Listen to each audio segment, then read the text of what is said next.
Here's your daily reminder that if you're in a relationship with someone, even if you're married, and the person is just not a good person, do not have a baby with them. For your baby's sake. Also for your sake, but mainly for your baby's sake.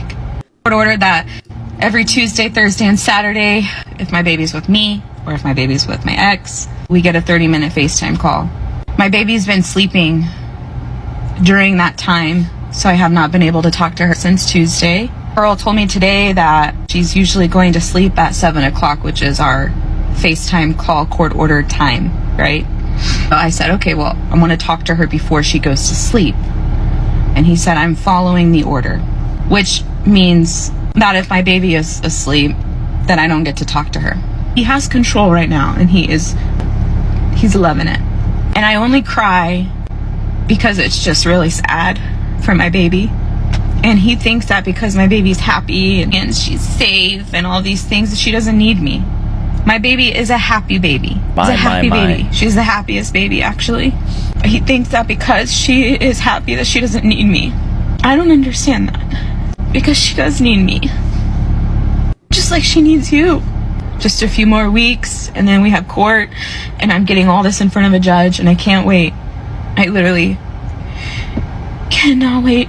Welcome back to Manosphere Daily, where we break down the wildest stories in modern dating and relationships.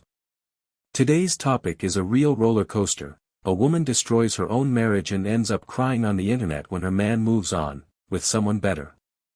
Before we dive in, do us a solid, like this video, subscribe to the channel, and hit that bell so you never miss our daily dose of truth. And don't forget to share this video with your friends, because they need to see this too. I just showed up at my parents' house because my baby's there. I want to see my baby because I haven't seen my baby in days. And I'm being told that I'm not going to see my baby. So I showed up at my parents' house, knock on the door. My dad answers the door with his arms crossed. He hasn't seen me in 6 months. He hasn't talked to me in 6 months. He said, "Can I help you?" Not like that. Hold on. Not like that. Hold on. I got to show you how he did this. Because it's definitely part of it. "Can I help you?" I'm like, "Yeah, is my baby here?" "You need to leave. You are not allowed to be here." I'm like, "I'm here to see my baby. I'm not here to see you. I'm here to see my baby." "Amber, you need to go get help. You need to take care of her mental illness." Also, he's like real close to me. He's like trying to fucking scare me, which it doesn't scare me. It just makes me sad that my dad is trying to scare me and that my dad is against me. It makes me sad. Long story short, I did not see my baby. I lost my shit. It's like screaming at the top of my lungs as if there was like a death or something. I have no regrets. I am losing my motherfucking mind. I'm doing everything I possibly can. I can only do so much because I don't have money just flowing out of my ass. I swear on my life that I will not fucking stop until I get justice for all of this. This is not fair, not just to me, but also to my baby. My baby needs me. My baby wants me. My baby loves me. And there's nothing that you can ever do to take that from her or me. I promise you there's not. If you're my soon-to-be ex-husband, this is only for you. Hey, I'm just wondering, what the fuck is your problem? If you're too scared to comment, or if you're, for legal reasons, you're not able to comment, have one of your friends or something comment, because I actually cannot wrap my fucking head around it. The only thing that seems rational to me is just to hurt me. And you're doing a good job at it. You're trying really hard to knock me down, and you do knock me down most days, but I always get right the fuck back up. None of this would be happening right now if I wouldn't have left you. I would be at home with my baby right now, and you're home. But I would be fucking miserable. Would I rather have my baby and be miserable? Honestly, I do think about it. It will be the best day of my life when I get my baby back. And no matter what, I would never teach her hate. No matter how much I fucking hate you, I will never teach her to hate. She'll figure it out on her own. Love isn't about all the materialistic things that you think it is. You're so emotionally unavailable, it's not even funny. Tried so hard to bring your heart out of you because I did see goodness in you. Thank you for teaching me a really hard lesson, but you taught me to never, ever, ever try to fix someone again. The next person that I'm with is going to bring peace into my life. Did you get the email saying that divorce will be final December 5th? It's a really long time, but I actually am really excited because 2025, I'll be able to start a new year without you, and it's going to be the best fucking year of my life. Just got to find a positive in everything, It's always the same playbook. She outgrew the relationship, needed to find herself, and wasn't happy. Fast forward 6 months, and she's in a hoodie on TikTok, crying into the camera while her ex is posting vacation pics with someone younger, nicer, and who actually likes him. I've never been one that could handle my emotions very well. I'm not one that knew how to talk about my feelings, because when I would get hurt, it was easier to lash out than to actually admit and confront the fact that I was hurting.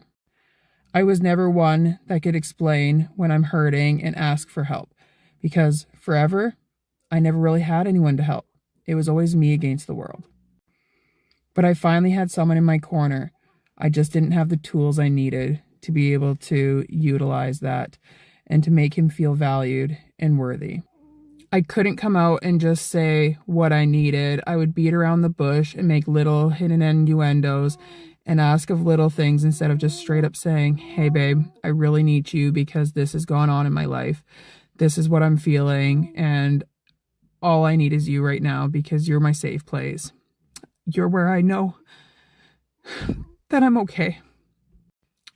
And instead, I would make these little suggestions here and there, and then when he wouldn't come through with it, I would snap and I'd get angry because I felt like I was all alone and like my feelings weren't being validated. And somehow over the last couple of years, me pushing him to be the man, the father, and the husband I knew he could be, somehow destroyed him and tore him down and made him feel like he was unworthy.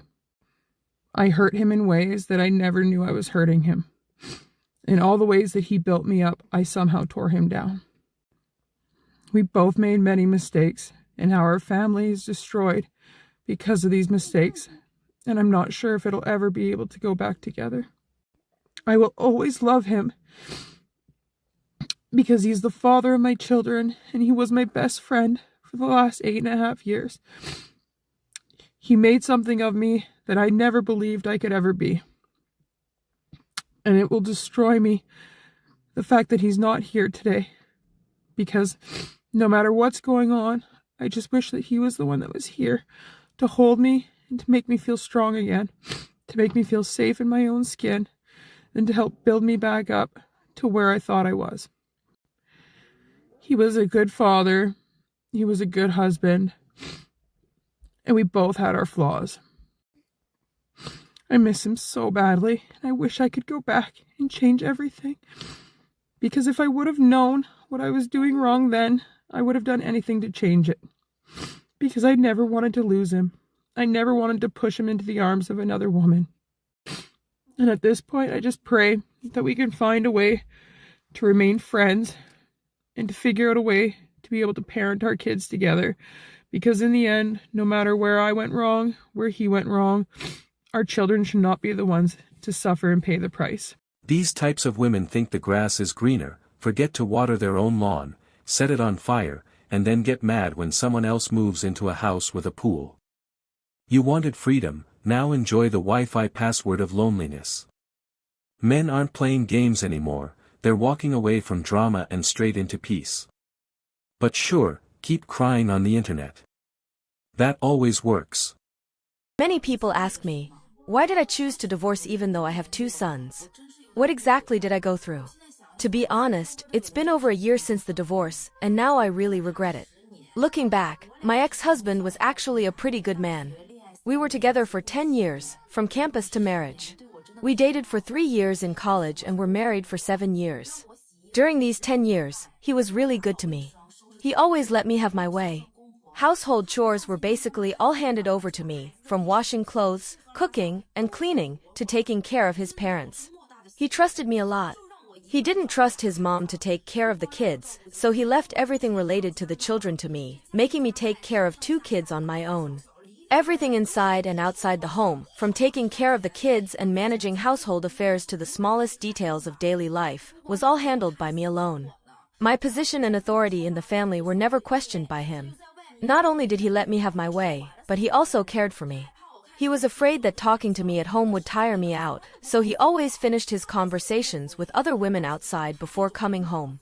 He was also afraid that playing on my phone would strain my eyes, so he never told me his phone password and never replied to WeChat messages. He didn't want me to worry, so he made decisions on his own without discussing things with me. Moreover, every time I had my period, he was especially considerate. He knew that women shouldn't touch cold water during that time, so he constantly reminded me to use hot water to wash clothes, do the dishes, and cook. He even manually heated the water for me. He always cared about me and often asked, "Is there something wrong with your brain? If there is, go to the hospital."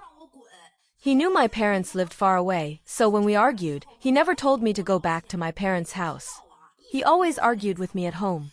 And after a fight, he never apologized because he knew, after all, we're one family, and there's no need to say sorry. He knew I didn't like men who sweet talk, so he never said any sweet words to me. He just silently made me happy. Now that I think about it, such a husband is really hard to find. He was actually giving me opportunities to train myself, to enhance my overall abilities, and to learn how to live independently. What if one day I left him and couldn't go on with my life? What do you think? Shouldn't I be content? If it weren't for him training me in advance, how could I have survived a year of being divorced and still managed on my own? Do you have such a good man in your family? Anyway, I had one, but I'm such a generous person that I thought of sharing the good stuff with others. Now, looking back, I really regret it. Such a good man is truly rare to find. This is the classic, break it, then cry about it, strategy. She treated the guy like a backup dancer in her one-woman show, then acted shocked when he exited stage left with someone else. It's like setting the house on fire and then calling the fire department because you're cold. She had the man, the ring, the stability, then threw it all away for finding herself, and now she's on TikTok crying like she just discovered gravity. He didn't leave her, she left him, he just finally believed her actions. Now that another woman is appreciating what she couldn't, it's suddenly a tragedy. Ladies like this always think the grass is greener, until they realize it's just artificial turf. And by the time they're done playing games, the scoreboard's already in someone else's favor. And that wraps up today's episode of Manosphere Daily. If you enjoyed the content, give it a like. Be sure to subscribe and hit the notification bell so you're notified as soon as a new video is out. Share your thoughts in the comments below. See you all tomorrow.